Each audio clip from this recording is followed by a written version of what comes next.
The announcement coming today that Clemson and Georgia will meet Saturday night in Charlotte on ABC at 7:30. So what we thought would happen happened, which is that Georgia and Clemson are going to be the marquee game of the weekend. Dean Legge from Dog Post, making you a smarter Georgia fan. Make sure you're checking out the Dog Post website, dawgpost.com. I feel like we can talk about Georgia and Clemson a little bit now because we actually have, a time. We knew the date. And there's going to be a lot of people excited about this game. This is two top five teams. The question is who will come into the season ranked a particular way. We can't know that right now. Who's going to be favored, which is also a little bit tricky to know. Both of these teams have tremendous strengths for sure, which we start with the quarterbacks. DJ Uiagalelei, and then JT Daniels for Georgia. Both guys from California, both playing at really good high schools in California, rival schools. But then you've got, Georgia, who's not won the national championship in over 40 years, and Clemson, who is starting their sixth season after winning two in the last 6 years. So certainly a role reversal coming into this game versus what we're usually used to, which is that Georgia has dominated this series, over 40 wins to Clemson's, I think, 19 or 18, whatever it is. But all of the stuff in the past is irrelevant. Herschel Walker's not playing this game. Deshaun Watson and Trevor Lawrence, I'm sure, will be watching the game, but they won't be playing in it. These are two very different teams, even than a year ago. Georgia is returning more, I guess you could say, of the kind of brand name players. When you lose Travis Etienne and you lose Trevor, a lot of people are going to have doubts about how your season is going to go, and with good reason. For Georgia, though, they lost two of the top players in the top 33 draft, 33 draft selections. That's not nothing either. And Eric Stokes and Tyson Campbell, your two starting corners for the last however many years, 2 or 3 years. So this is going to be a challenging game for both Georgia and Clemson. I was talking with Matt DeBerry earlier today about this game. And one thing that we talk about on Dog Post a lot, make sure you're going to dogpost.com, dawgpost.com. You can get 30 days of coverage for $1 right now, is that with Clemson and Georgia both, who's going to win the line? Who is going to win on the offensive and defensive line? Who is going to win that fight? And Clemson certainly was not great in their last outing. Just defensively, generally speaking. And Trevor Lawrence certainly was not running around like a crazy person like he was against LSU, but he was harassed plenty. And so that's something that Clemson's got to get right. Their big guys are going to have to come to play because the back seven of Clemson is certainly not as good as the front four. For Georgia, if you don't win on the line, you've got a bunch of starters in the defensive backfield that are going to be new. They're going to be new specifically at corner and perhaps star. So this is where it's going to be. Can you transition into this 2021 season, if you're both these teams, if you're Dabo and you're Kirby, and integrate what you just got in recruiting in the transfer portal?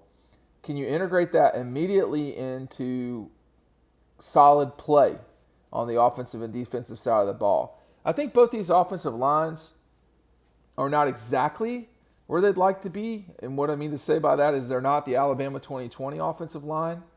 If Clemson can run the ball enough to be effective, if they can run it as much as Florida did, somewhere in that ballpark, what I mean by that is not a lot, but enough, then they'll have the advantage in the game. Because I do think that Georgia is going to be able to run. If Georgia can't run, that's such an important part of what they have always been and what they will be. You've got guys like Zamir, James Cook, Kenny McIntosh, nevertheless Kendall Milton. These are all guys that were, 3 of the 4 of them were top 100 players, I know for sure. And 2 of the 4 were 5-star players. Georgia's got the running backs. Can they get it with the offensive line? Because we did see teams really slow Georgia down in the run game. Cincinnati did it. That was a very good Cincinnati defense, no question. But Cincinnati did it. And then Mississippi State basically stopped Georgia in a run game. Problem for Mississippi State was that they couldn't stop JT Daniels. Now that Georgia is far more balanced, probably than they ever have been in the Kirby Smart era at Georgia on offense, our team's going to be able to stop them. Our team's going to be able to slow them down. Because we've seen now twice in 4 games that if Georgia can't run, that JT Daniels can most certainly throw for 400 yards and beat you on the last drive of the game. We've seen that if Georgia can run, you stand no chance of winning. So this is really an important test for both these teams. That we got the announcement today is really amping up the anticipation for this game. You know, Clemson certainly has something to prove. I don't want people to misunderstand what I'm saying. I mean, Clemson in their last few big games, they've not really played well. I mean, think about it. They got blown out by Ohio State. They had the loss to Notre Dame at Notre Dame. They had the win over Notre Dame in the ACC championship game. That's their best big game performance lately. And then, of course, a year ago, they lose to LSU in blowout fashion in the national championship game. So when you play big games, you can lose. It's not that they've lost. They've gotten really beaten pretty bad of late. Well, guess who else has that in common? Georgia. So both of these teams have something to prove. For the Dogs, and I've said this a lot, you know, it's time to do it. And this might be as good a team as Kirby will have in a while. On offense, these guys are as balanced as I can remember. Maybe that means moving forward they'll be balanced. I don't know.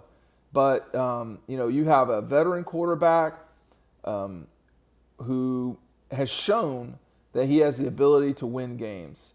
DJ Uiagalelei has shown he's really good. I don't know if we can say that he's shown he could win games. Off the top of my head, I think he started 2 games, one against Notre Dame that they lost and one against Boston College, I think, and they struggled in that game, Clemson. So Trevor's gone. And, you know, it is a curious time for Clemson to transition into this new thing. There's a lot of unknown. And the way that their defense played in the Ohio State game was not ideal. So there's going to be a lot of challenging of those big guys who we know are good. Georgia's front seven's got a lot to prove. There's a lot of money on the line for Jordan Davis this season. You could say the same thing about that for Trayvon Walker and Jacoby Dean. Adam Anderson, you can throw him in there too. There's a lot to deal with here.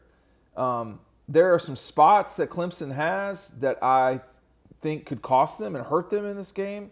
Some of the linebackers are stiffer than I would prefer them to be if I were a Clemson fan, and they're dealing with James Cook and Kenny McIntosh. But the running backs are going to always have the advantage on the linebackers. The question here is, who's going to dig it out and win this game? I mean, this should be a close game, a tight game, and now we know it's a night game. You like that? Dean Lincoln from Dog Post, Making You Smart Georgia Fan. Go over to dogpost.com right now. Let's talk about this more over on the website. We'll see you there.